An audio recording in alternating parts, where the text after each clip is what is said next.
මම තමයි එහි ග්‍රාම සේවක. ඕ එහෙ ඉති වසමකටම එක ග්‍රාමයේ සේකයි නින්නේ ඈ ඔව් ඊටිගේ වැස්සද මේ පැත්තට?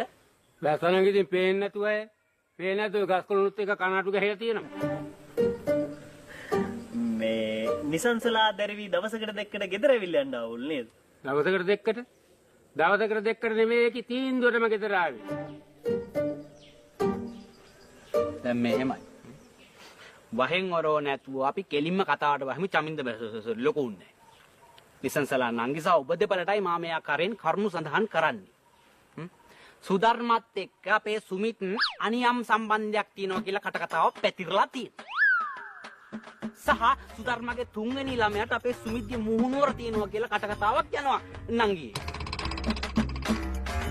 මම එතකොට මම මේකට විරුද්ධ වෙන්නේ නැහැ නේ ඒකට තරහ යනවා ඕන ගෑණියෙකුට ඒතර තරහ යනවා හැබැයි අපිට සමාව දෙන්න පුළුවන් එක කාරණාවක් තියෙනවා සුමිතට ඒ මොකද්ද සුධර්මගේ අනිත් ළමයි දෙන්නට මුගේ මුහුණුවර නැහැනේ නැද්ද මං කියන්නේ මුගේ මුහුණුවරනේ ඇයි නවත්තපන් බං සන්තලා තාලා ඔය මගුලකට නෙවෙයි බං සන්තලා ඔය මගුලක් ගැන දන්නෙත් නෑ ඔබ මේ නැති ප්‍රශ්න ඇති කරන්න එපා බං මං හිතුවේ